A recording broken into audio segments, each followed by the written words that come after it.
showing off. Don't wanna have to wait tonight. Wait tonight. Better off. I'm gonna find my way tonight. Wait tonight. Won't you talk to me? I wanna heal your sorrow. Won't you talk to me? We'll make a new tomorrow. Won't you talk to me? What makes this happy face?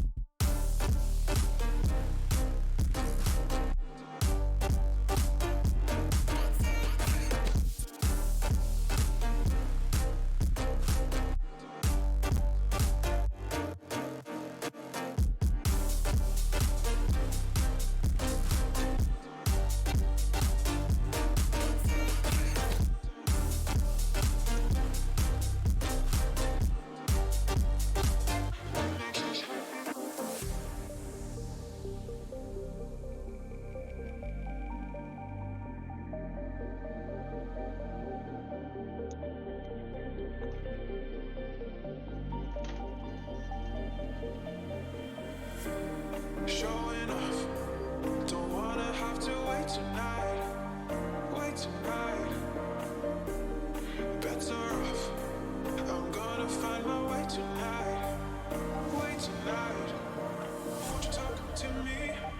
I wanna heal your sorrow. Won't you talk to me?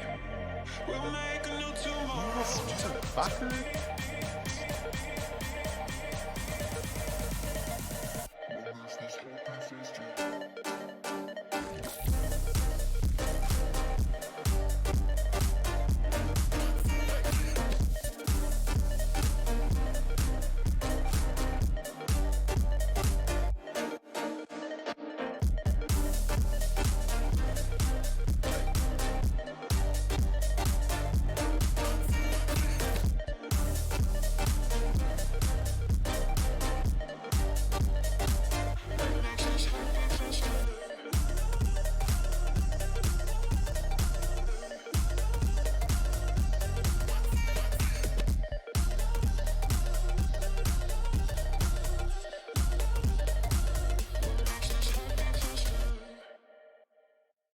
All right, welcome everybody.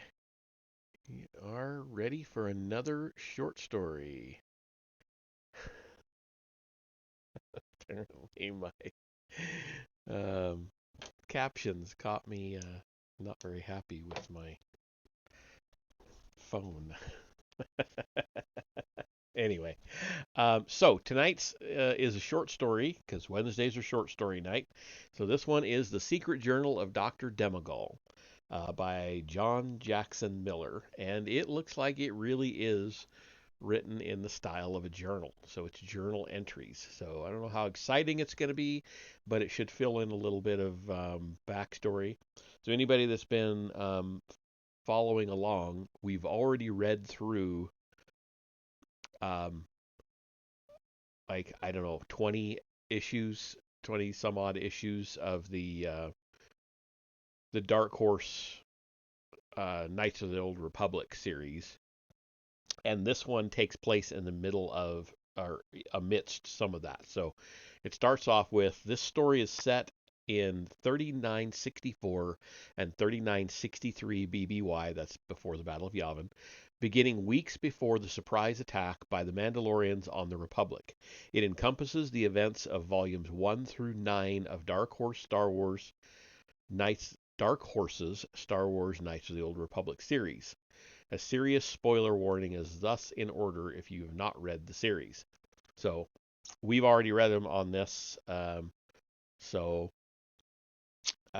if you missed that, sorry, I can't put those on YouTube where I normally do these other short stories and when I read novels because, for obvious reasons, it's a comic. I have to show the art, otherwise it's kind of a waste. And I can't put that somewhere where it's stored permanently. That's my understanding of the copyright on that. I can read it, I can show it to you on Twitch because it's only there temporarily, and then it's got to go away. So, all right, here we go. Audio system activated. Playback beginning. Entry number 6005. I am recognized. Today was agreeable. Mandalore called a gathering of his other advisors and spoke about my contributions to the clans. He announced he had awarded me the Flashpoint Stellar Research Station, recently captured as a forward base for my studies. The facility should suit my needs, but that hardly matters.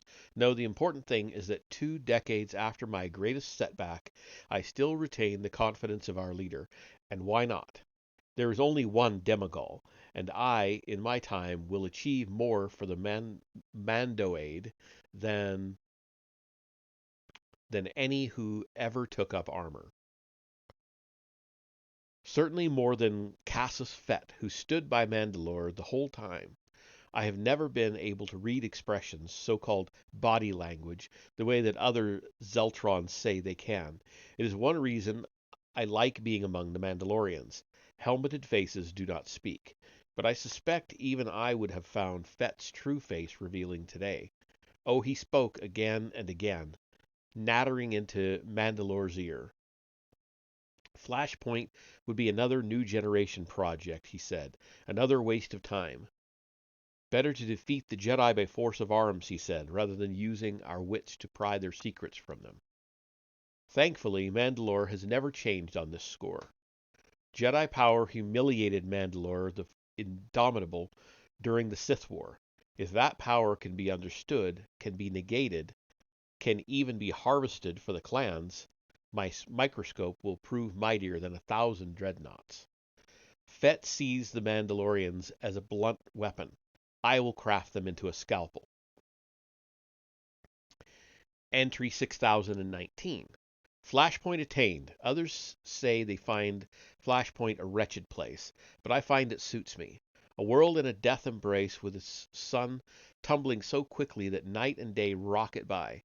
Only the magnetic fields permit safe habitation of the surface.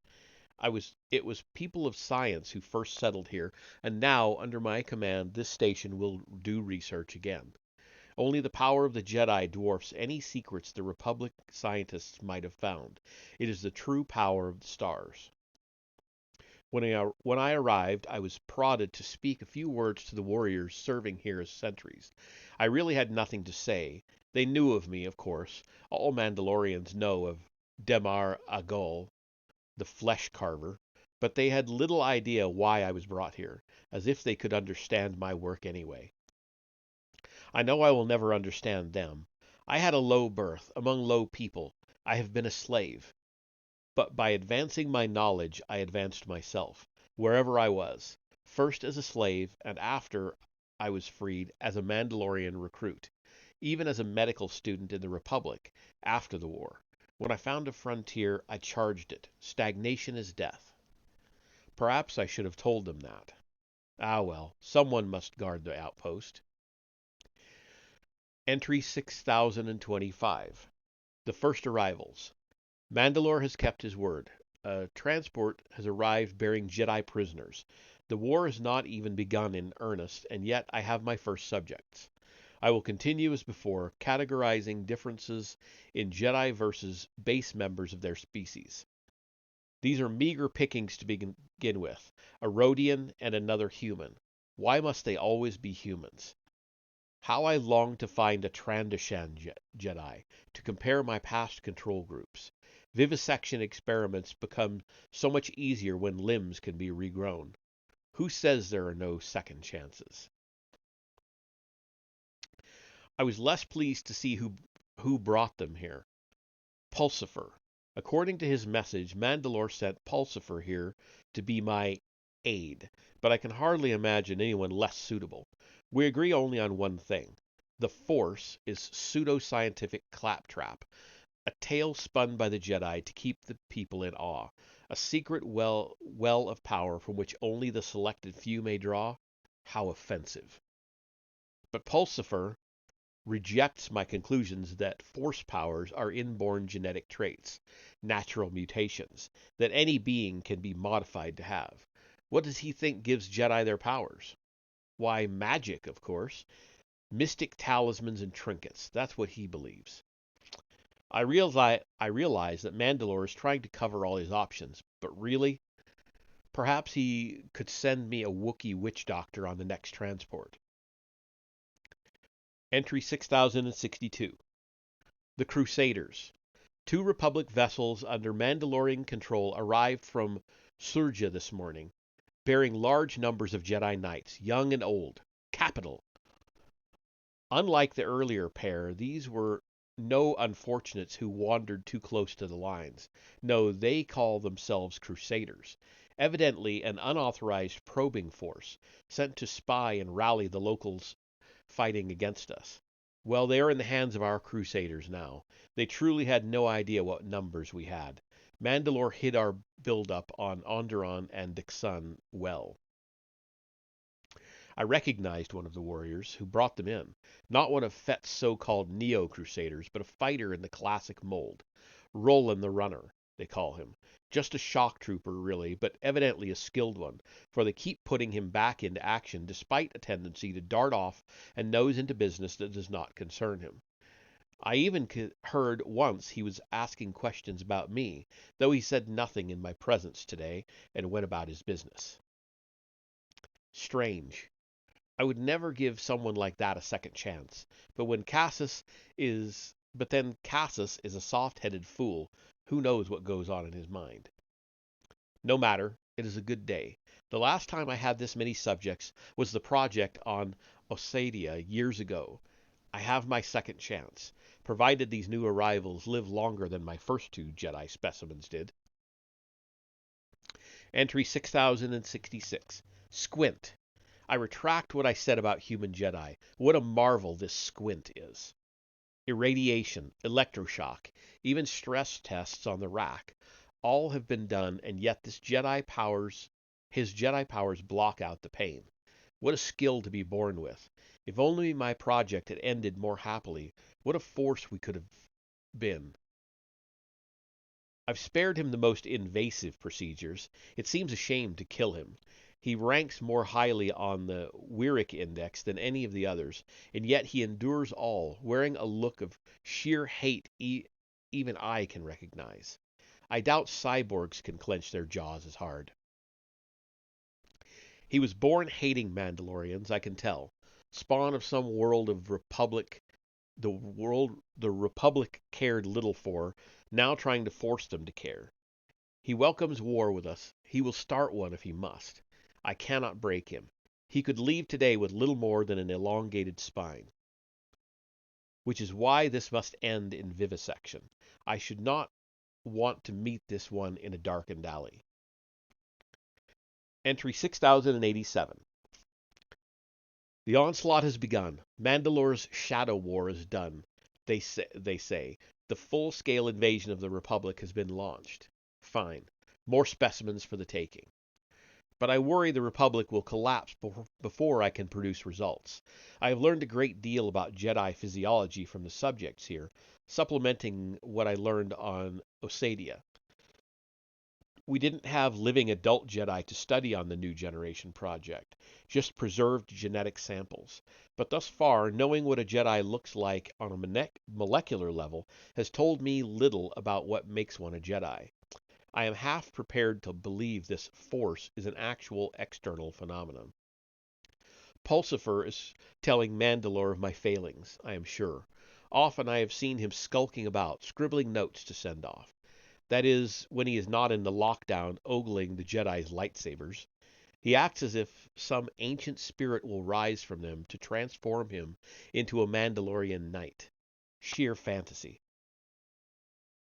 I have seen his proposal to send an expedition to Terrace to search for some fool artifact once we take the planet. If I did not fear endorsing his wild views before Mandalore, I would happily add my blessings. Pulsifer, go dig a hole. Entry 6093. An interesting delivery. Curious thing, an Arcanian offshoot woman has arrived, brought from Vanquo by the invasion force. Evidently she is a Jedi. I saw offshoots all the time on Arcania after the university was closed to species such as mine, and of course, offshoots were both researchers and research subjects on Osadia. but I have seen none since the project collapsed years ago, and my files on offshoots were lost. I will run the full battery of tests on her when I'm finished with Squint. There is much data to replace. I hope she is a hardy specimen. Entry 6107. Emergency! This is Demagol, speaking into his personal recorder in the lab on Flashpoint. The Jedi subjects have taken control of the station. I am ambushed, struck from behind by Roland, the same runner I saw weeks ago. He must be in league with the Jedi now. I awoke in the storage area, stripped of armor. Our transmitter has been disabled, and while the knights in the ready room are hardly in fighting condition, all the sentries appear to be gone. I can see the Jedi on the security monitor. It could be moments before they come for me. I am downloading all my research files to the data chip hidden on my thumbnail. I will go down fighting if I must. I am no stranger to combat, but I cannot fathom losing a second research station to a surprise attack, just like Osadia. Osadia. Hold. That woman on the monitor, the offshoot. I saw her again earlier today. I was busy being hurried along by the traitor, but I remember. Her facial markings were strange, but she shared certain characteristics with the group of offshoot research subjects on Osadia. She would have been a child back then. Could she have survived until now? She looks the right age. Curse me! I've grown old and indolent, comfortable in my surroundings, when I should have brought her back for testing immediately. But all may not be lost. I will not go down fighting, but I will win nonetheless. There is an alternative. Time is short. I must prepare. Entry 6108, untitled. This is Demagol speaking. This is a test recording. Someone is moving again outside. Stand by. Entry 6109, in hiding. It was a desperate ploy, but it seems to have worked. Squint and his crusaders thought they could bring the great Demagol before the Republic's inquisitors. Instead, they have carted away a metal shell holding the drugged body of the traitor Roland, while I rest comfortably in his armor, or as comfortably as is possible. I'm confined in a smuggling compartment aboard the junk hauler that the runner arrived in. The offshoot woman is aboard ship, as is the human Jedi male who accompanied the traitor. There may be others, I cannot tell. The sound just now was a labor droid moving the container I am in. It is not ideal, but then the gambit was quickly worked. It does appear that Roland was in league with the Jedi boy, but only for the purpose of rescuing the offshoot woman. She herself does not seem to be a Jedi after all. Curious. The boy tried to send me away with Squint, but I stowed away here instead. I found that I had the ability to deactivate this helmet's external sound system and speak into its recorder so I could continue my observations. None outside should hear me speak. I was also able to upload messages from my previous journal into the helmet's system. I am not sure what to do. I would escape at the first opportunity, if not for the offshoot woman. They call her Jerail, a name I have never heard before. The chances seem remote that she is connected to my students from the project years ago, but if she is, I must not be apart from her. But neither can I reveal my presence and go to her. They may know this Roland well, and I am not sure I can manage a masquerade until I know more. I suppose I could simply kill her companions, although I wonder if that would make it difficult to earn her trust. People can be very particular about what happens to their associates, I have found. There is time. I will meditate. Entry 6124. Somewhere. We have reached a port. Everyone is debarked but the droid. It must be defunct, for it never moves. I seldom have the chance to leave this compartment for more than a few moments to look around, but the tinkering dotard who rarely leaves the cargo hold is gone tonight. His presence concerns me. He is an offshoot. If he is related to the woman, she cannot be anyone from the project. Worse, we now seem to be in the Republic. It is all noise and commotion outside, a change from the sound of my own voice, but not a good one. Mandalorians are likely unwelcome in the Republic, and I hesitate to shed armor and blend in, not knowing where I am. At least this compartment is fully stocked with provisions. I suspect I'm living better than anyone else aboard this flying monstrosity. Entry 6130. Another planet. The boy, they call him Zane. Seems to be no Jedi after all, but some kind of reject. He is moving around junk at the bidding of a Snivian. I have always wondered what happens to Jedi who fail to reach knighthood. It appears they are made to become orderlies for smugglers. A strange practice. Does something inside separate a failed Jedi from a successful one? An apt question. He will be interesting to dissect should the opportunity arise. Entry 6144. An important day. The offshoot woman knows I am here. I spoke with her. I had seen her parting company with the boy and the Snivian. They were left behind, much to my relief. Only she, the old man, and the useless droid remain aboard. Useless enough. It failed to protect her from an assassin droid, evidently dispatched here to claim the old man. I emerged from hiding just in time to save her. She does seem to be a talented warrior. I could be right about her after all. I would like to reveal my true identity to her, but first I must know more about her background, what she has been doing all these years. If she really is from my project, she should know who I am, but she might not be favorably disposed toward me. Certainly, Osadia was left in a shambles. If she has grown up resenting me, she may not share what she knows about other survivors, if they exist.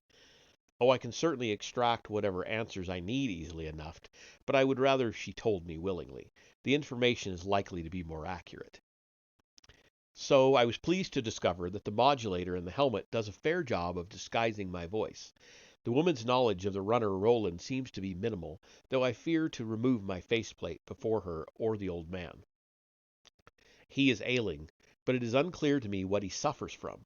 I have not practiced much as a healer since my first tenure with the Mandalorians. He does not appear related to the woman, which is a relief. Perhaps he will die soon. I might speed that along if it comes to it. Entry 6168. I am a colossal fool. We have returned to Arcania, where I studied so long ago. The woman was insistent upon finding some remedy for the old man's condition, and blast me, I encouraged it, not really realizing that in trying to win her trust, I would set her on a course I could not follow. Now she has gone to the surface to find her answers, leaving me to mind the old man. I know what I was thinking.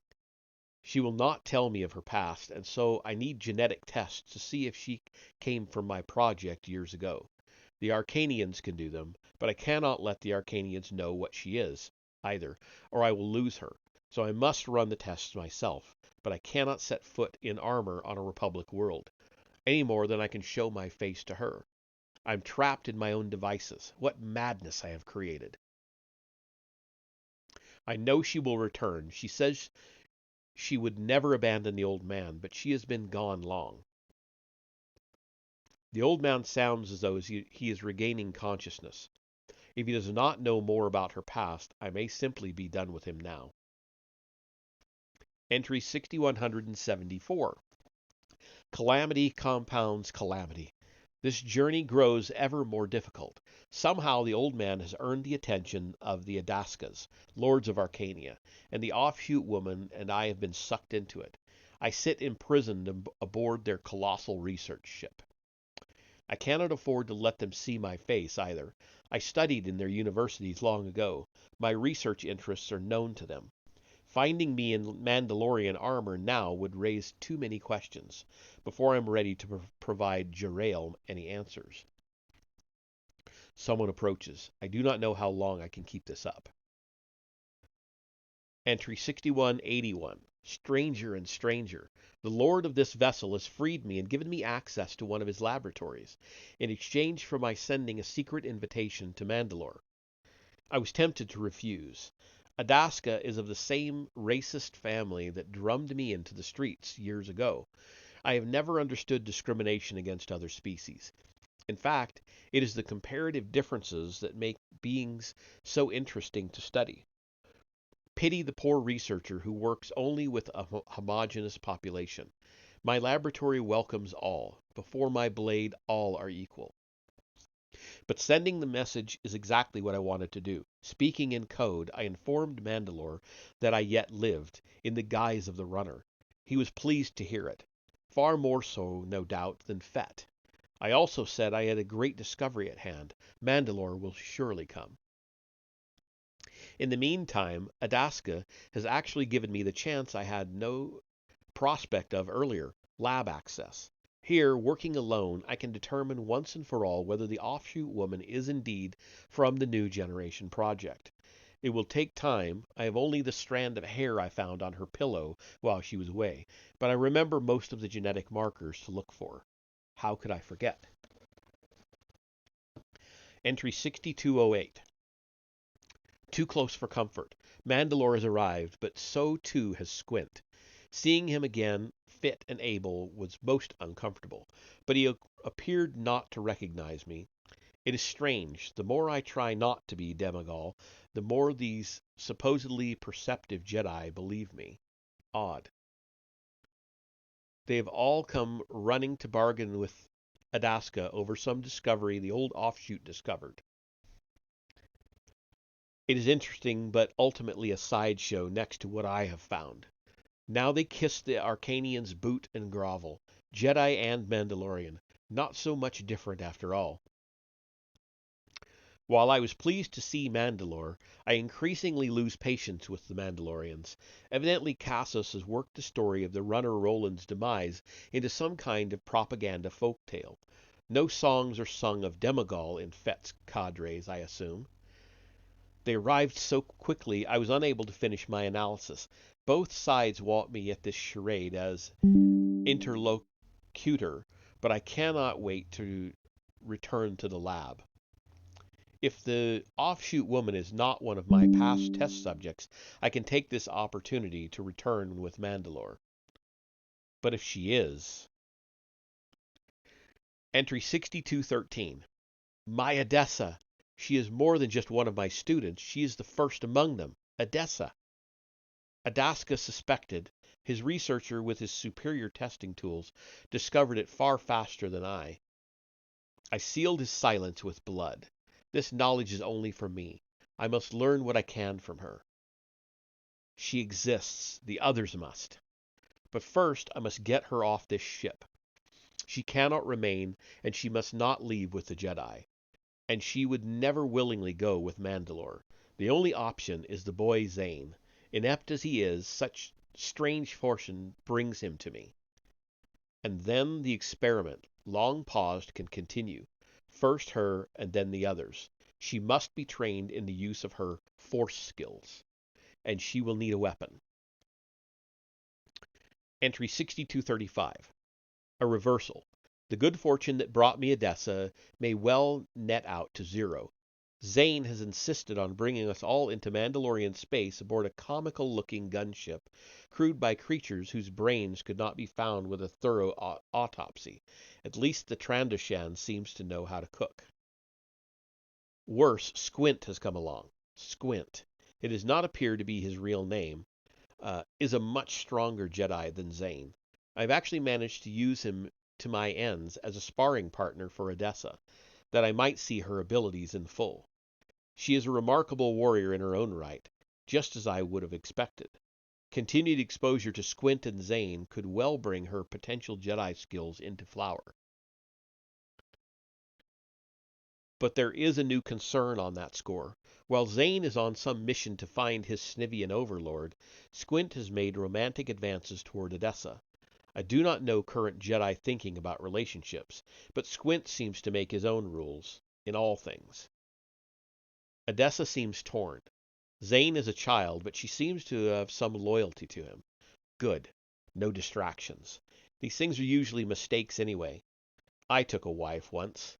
Sybil was a Zeltron researcher on the project, and it seemed like the thing to do. More madness. Seeing true Zeltron theatricality made me long for the half-machine Iskalani who raised me. It is a wonder anyone is ever born. Entry 6272. In transit again. We are on another silly mercy mission. Edessa loves them so, and I want her trust. But it is frustrating. So much time has been lost. I still have no idea what became of her in the years we were apart. I'm also I am having no luck finding her a weapon. The fool Ithorians aboard this ship have every weapon in the galaxy in their junk piles, but no lightsabers. There must be rules for their distribution or something. I've learned more about Zane Carrick and his experiences with the Jedi. If true, it is most interesting. For such a revered body, the Jedi Order may be as fraught with intrigue as the Mandalorians are. It is time that this it is right that this time my discovery is my own. I will decide who will profit from Edessa and her kind later. The science is what is important. Entry 6305. Progress. I have a lightsaber.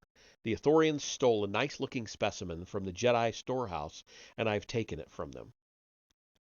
The Jedi are truly a superstitious lot. The weapon is sealed in a special resin and labeled as some kind of evil artifact, dangerous to those using the Force. The Jedi do not seem to understand their own powers. They sound like Pulsifer, whom Zane probably met while away on Jebel. The fate of my would-be aide was pleasing to hear. It would have been interesting to see, from a scientific perspective, of course. Entry 6358. Ruination avoided. These close calls are wearing on me. It was bad enough that Edessa insisted we accompany Zane to the heart of the Republic on a crazed attempt to clear his name, but this last encounter with the Republic Navy was nearly my end. If it had not been for the lunatic architecture of the Ithorian ship and what was going on outside, I would have been exposed. Fortunately, there were so many places to hide that the first face I saw was the one I wanted to see, Edessa's, after the danger was past. We will be leaving Coruscant again soon on another vessel. The droid will carry me to it in yet another shipping container, so as not to alarm the authorities. It is well that Edessa has accepted my reasons for not revealing my face. Until she trusts me enough to tell me everything that happened to her in the intervening years, I cannot take the risk. But she has decided of her own volition to journey onwards with me. I dare to hope. Entry 6378. Success delayed. Success delayed. There is nothing like seeing an experiment come to fruition. Today on Metalos 3 I saw it, if nearly 20 years late. Edessa has the abilities I predicted. I saw with my own eyes. Now I need Zane to teach her everything he knows, however little that may be. Squint, he now calls himself Malak, I am told, would have been a better teacher, but I fear his presence. He would steal Edessa from me, and if he knew I was Demagol, his so-called tormentor, he would take more still. I am impatient for Zane to begin her education. In the meantime, I must continue to work at freeing this lightsaber for use. The Jedi who encased it meant business. Entry 6429. Disaster again. I am not moved to emotion as other beings are, and certainly not as other Zeltrons are. Sybil, my departed wife, would erupt into fury or tears at a hair falling on the floor. I live life in a middle groove. But I admit, returning this evening from Gantralea with the chemicals needed to free the lightsaber from its prison, I was in what may be called high spirits. Perhaps that is why, when I saw Malak on the camp trying to steal Edessa away from me, I erupted. It would have thrilled Sybil, the emotional display she always wanted to see from me. What followed was nearly a calamity. Malak unleashed his fury, unrestrained. It is fortunate that Zane happened by as he did, so far uh, nearly to be found out.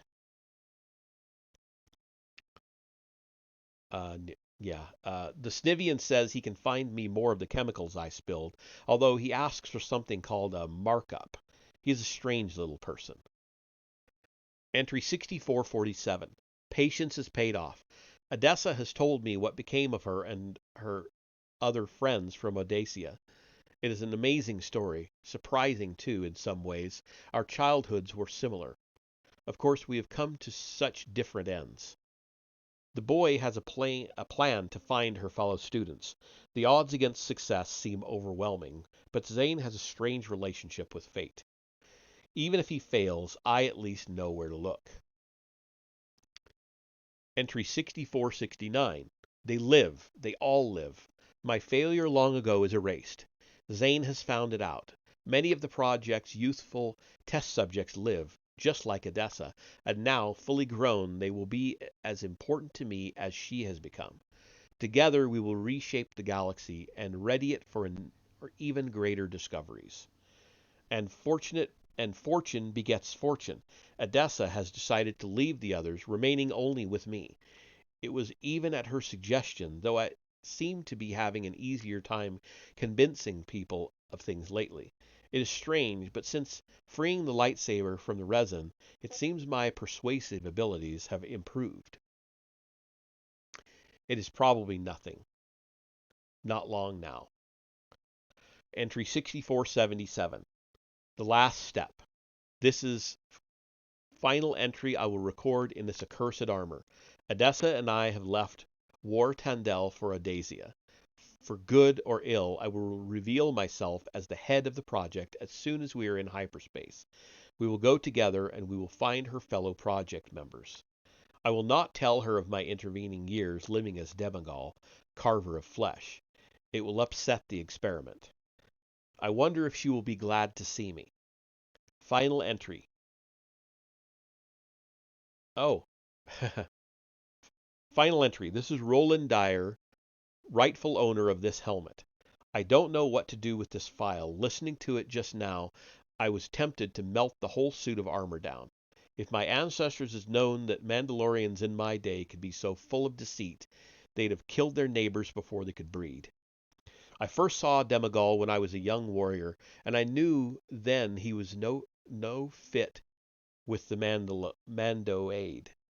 I was glad I was able to catch up with him and claim what was mine. I only wish I'd dealt with him sooner. A lot of misery would have been spared.